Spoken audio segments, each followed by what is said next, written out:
ଅସହ୍ୟ ଗରମ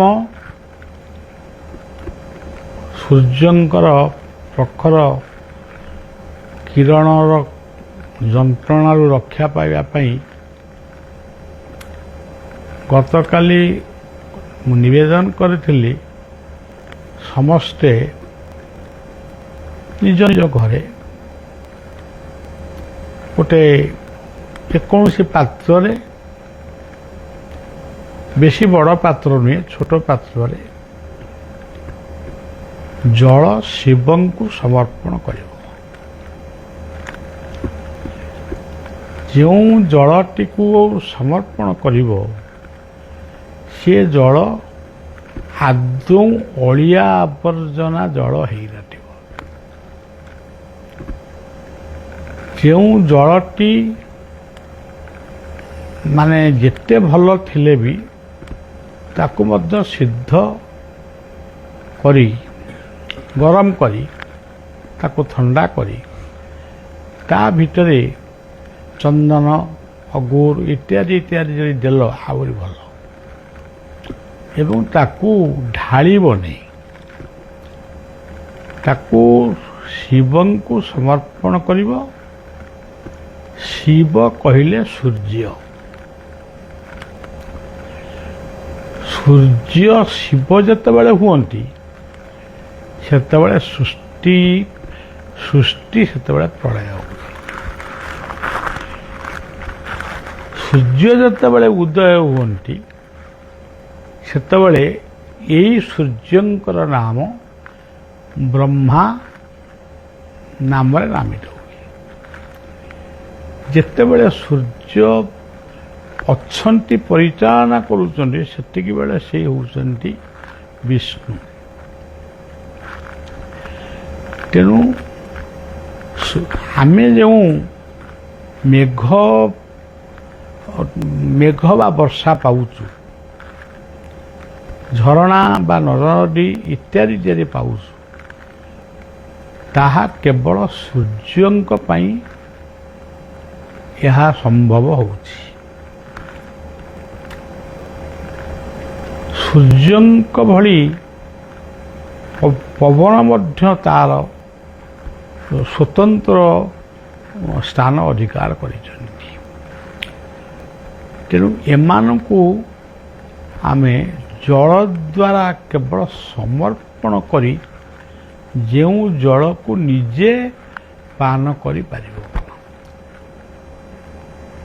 ଯେ ସେଇ ଜଳଟାକୁ ତୁମେ ପାନ କର, ଯେଉଁ ଜଳଟା ତମ ଭିତରେ ମାନେ ପ୍ରତିକ୍ରିୟା କିଛି ସୃଷ୍ଟି କରିବନି। ତେଣୁ ତୁମେ ସେତେବେଳେ ଯାହାକୁ ତମ ଇଚ୍ଛା, ଶିବ ହଉ, ଦୁର୍ଗା ହଉ, ଯାହାକୁ ଡାକୁଛ ଡାକ। ଆପଣମାନେ ଏଇଟା କରିଛନ୍ତି କି ନାହିଁ ମୁଁ କହିପାରିବିନି। ଗତକାଲି ମଧ୍ୟ ମୁଁ ଏତେ ସ୍ପଷ୍ଟ ବି କହିନଥିଲି। ଏଇ ଯେଉଁ ସୂର୍ଯ୍ୟଙ୍କର ତାପ ବଢ଼ୁଛି, ଏଇ ଗରମ ତାପ ବେଳେ ଆପଣମାନେ ସୂର୍ଯ୍ୟଙ୍କୁ ଚାହିଁ, ମାନେ ସୂର୍ଯ୍ୟଙ୍କୁ ସ୍ମରଣ କରି ଏଇଠି ସଂକଳ୍ପ ନିଅନ୍ତୁ, ଏଇ ଉତ୍ତାପଟା ପରେ ଯେଉଁ ବର୍ଷା ମୌସୁମୀ ଆସିବ, ପ୍ରତ୍ୟେକ ବ୍ୟକ୍ତି ସର୍ବନିମ୍ନ 5ଟି ବୃକ୍ଷ ଧରିତ୍ରୀ ମାଙ୍କ ଉଦ୍ଦେଶ୍ୟରେ ସମର୍ପଣ କରିବେ। ଇଏ ହେଉଛି ଦ୍ୱିତୀୟ କଥା। ତୃତୀୟ କଥା ହେଉଛି, ଯେଉଁମାନେ ପ୍ରକୃତରେ ବାସ୍ତବବାଦୀ, ଭଲ ପାଇବା ଶିଖିଛନ୍ତି, ଏବେ ତ ଭଲ ପାଇବାକୁ କେନ୍ଦ୍ର କରି ବିଭତ୍ସ ହତ୍ୟାକାଣ୍ଡ ଠାରୁ ଆରମ୍ଭ କରି ନାନାଦି କୁତ୍ସିତ କର୍ମ ବି ମାନେ ଯୁବକମାନେ, ଯୁବତୀମାନେ କରୁଛନ୍ତି। ଏହାଠାରୁ ବଳି ଆଉ ଦୁଃଖର କଥା କିଛି ନଥାଇପାରେ। କେବଳ ପିଲାମାନଙ୍କୁ ଏତିକି କେବଳ କହୁଛି, ତୁମେ ମାନେ ଜୀବନରେ ଯଦି ଶାନ୍ତିରେ ବଞ୍ଚିବାକୁ ଚାହୁଁଛ, ସୁସ୍ଥ ଜୀବନଟିଏ ଯଦି ଚାହୁଁଛ, ସୁସ୍ଥ ପରିବାରଟିଏ ଯଦି ଚାହୁଁଛ, ତାହେଲେ ନିଶା ମାଦକ ଠାରୁ ଦୂରେଇ ଯାଅ। ଆପଣ ଲକ୍ଷ୍ୟ କରନ୍ତୁ, ଆମ ବଳଦେବ ଠାକୁରଙ୍କର ମୂର୍ତ୍ତିକୁ, ସେ ମୂର୍ତ୍ତି ଆମକୁ କ'ଣ ଶିଖେଇଛି? ନର ନାରୀ ସମସ୍ତଙ୍କୁ ସେ ଗୋଟେ କଥା ଶିଖେଇଛି, ତୁମେ କର୍ମୀ ହୁଅ, ତୁମେ କୃଷି କର, କୃଷକର କାର୍ଯ୍ୟ କର, ତୁମେ ଶିଳ୍ପ ବଞ୍ଚାଅ। ଶିଳ୍ପକୁ ବଞ୍ଚାଇବା ସହିତ ପ୍ରଦୂଷଣରୁ ରକ୍ଷା ପାଇବା ପାଇଁ ବୃକ୍ଷରୋପଣ କର। ଏଇ ହେଉଛନ୍ତି ପ୍ରକୃତ ବଳଭଦ୍ର। ତା ସହିତ ଆଉ ଗୋଟେ କଥା ମଧ୍ୟ ସେ ଶିଖଉଛନ୍ତି, ସଂଗ୍ରାମେ ଚପଳମ୍, ଦେଶ ପାଇଁ ସବୁବେଳେ ସୈନିକ।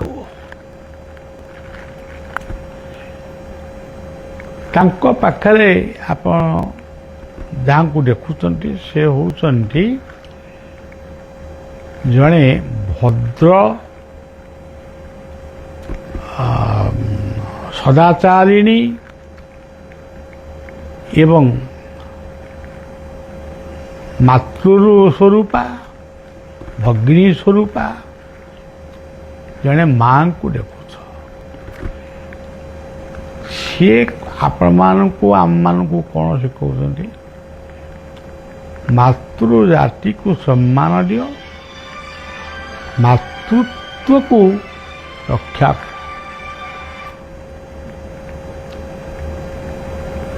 ଆମେ ମଧ୍ୟ ଖୁବ୍ କମ୍ ସମୟ ଭିତରେ ଗୋଟେ ମାତୃ ସମ୍ମିଳନୀ କରିବୁ।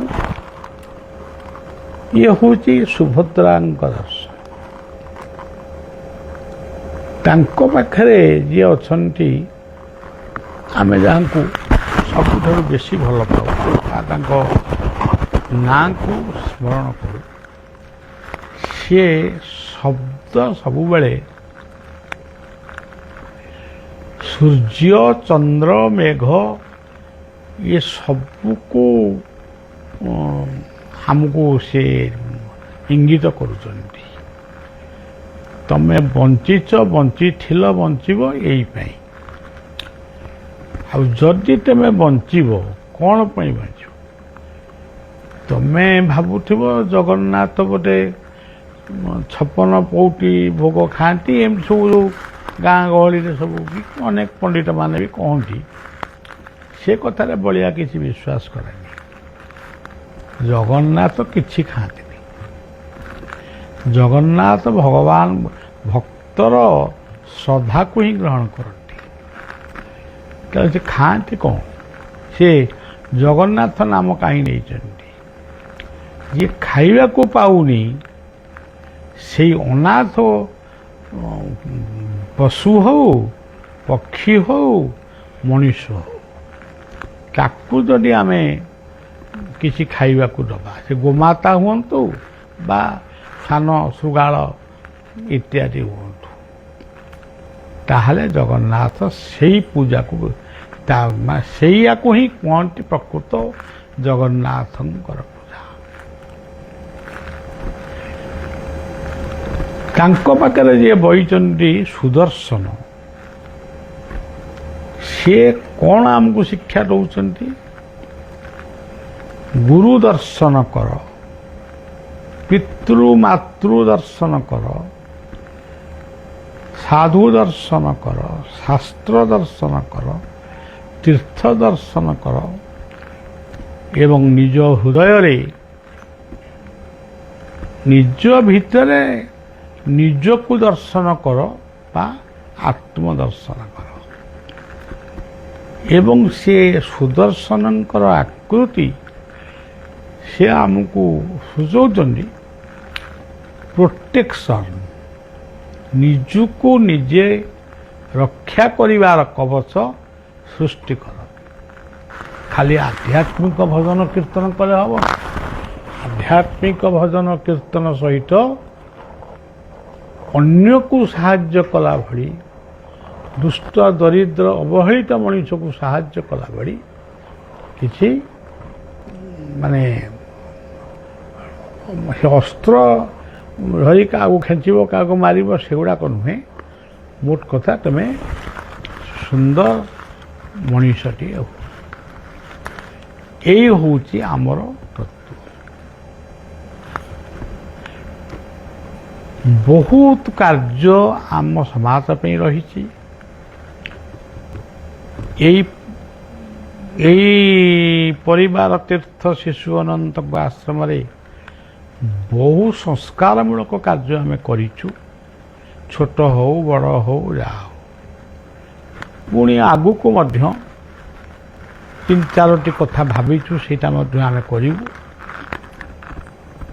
ଆଉ ସବୁବେଳେ ତା ସହିତ ଆମେ ଚୈତନ୍ୟଙ୍କର ନାମ ଧାରାକୁ ବା ବ୍ୟାସଙ୍କର ଗୀତାଙ୍କର ଧାରାକୁ କିମ୍ବା ବସୁଧୈବ କୁଟୁମ୍ବକମ୍ ଏ ଦର୍ଶନକୁ ଆମେ ମନନ କରିବୁ, ସମ୍ମାନ କରିବୁ, ସବୁ କରିବୁ। କିନ୍ତୁ ସମାଜ ସଂସ୍କାର ପାଇଁ କିଛି କାର୍ଯ୍ୟ କରିବୁ। ଆଉ ବିଶ୍ୱର ହିତ ପାଇଁ ଶିବଙ୍କୁ ସ୍ମରଣ କର, ସୂର୍ଯ୍ୟଙ୍କୁ ସ୍ମରଣ କର, ନିଶା ମାଦକ ଠାରୁ ଦୂରେଇ ଯାଅ ଏବଂ ଭଦ୍ର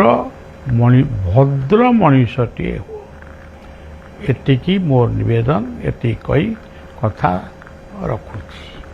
ଜୟ ଗୁରୁ, ଜୟ ଜଗନ୍ନାଥ।